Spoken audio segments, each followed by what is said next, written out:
to the entrance exam.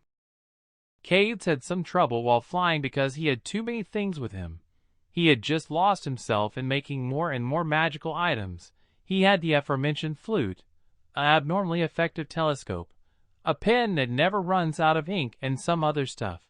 So much so that he lost the pen and it fell down right above the school. Cades was sure that there was going to be someone that would be very happy about the, in his opinion, beautiful pen. However, he continued on flying to get to Honoria, worried that he might be late to the entrance exam. The entrance exam consisted of 5 written tests in math, magic theory, alchemy, Esperanto, the Ahetrian language, and astronomy. After that, there would be a physical test in basic fitness and for some basic swordsmanship. Lastly, the artificing students needed to bring one of their own self-made magical items that would be analyzed and graded by the teachers. As Cades flew, he looked out over the city and saw countless trees. The Honoria Magic School was situated quite far away in the middle of a forest infested with weak monsters. These weaker monsters were used in swordsmanship or hunter tests. Beyond the wide dark green forest one could see a brown mansion made of wood and stone. It had multiple other smaller mansions of the same type connected to it, probably the different classes that were added to the school later on. The roof was made of red corrugated slates, and was beautifully drawn around the whole complex building. Cades could see a few hundred people on the ground, most of which also had wings, with only very few not having any. These people that did not have wings were mostly immigrants. They were those that ran from their dimension or their planet for safety or money, and used an interdimensional train to get here. They belonged to various different species, but with most of them, it was fairly clear that they were not human or Ahetrian.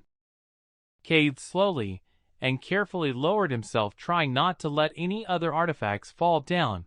As he got within about 10 meters above ground, the people noticed and looked at him. After he landed on the ground, the people mostly stopped looking because they were not interested in a random Ahetrian. Instead, they talked with each other. Cades could only hear snips of what they were talking about, but from what he could tell, they were mostly talking about the test and what classes they were going to try and choose. Some girls were still looking at him. Cades was a rather attractive Ahetrian with wide black wings and long feathers, having yellowish black eyes and pale skin. He was pretty tall with 1.81 meters and, just like most people that were here, pretty muscular.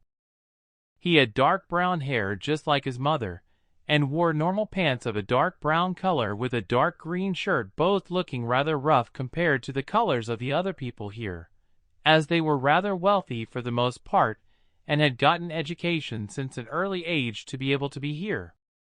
He had an aura reminiscent of an artificer, which some seemed to like, and some did not like at all.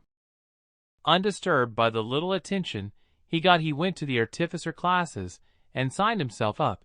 It was not a long process. Most of those that were here wanted to become powerful and call hurricanes with a word or split mountains with a single strike. Very few wanted to create things. "Hey, what's your name?" Cades was very surprised as a small girl with bright yellow hair, which he did not know, greeted him. "Hello, my name is Cades. What's your name?" he responded, as although he did not know who she was, he still had manners. "My name is Nelia," the tiny girl said, smiling. Cades just now realized that she was not an Ahetrian. She was much smaller, with 1.23 meters, had weirdly small ears, and a long monkey tail, in her case bright yellow. It seemed like she was a Arbahomo, a small species that mostly lived in rainforests and was very good at climbing. They were known for making intricate designs and overall being good at artificing. However, he had heard that they were hyperactive and had problems concentrating. Cades did not know about the other parts, but the last one seemed to definitely be true. "It seems like we are going to be in the same class. Want to sit next to each other?" "Sure." Cades was overwhelmed at the sudden verbal attack by the little girl called Nelia. Nice.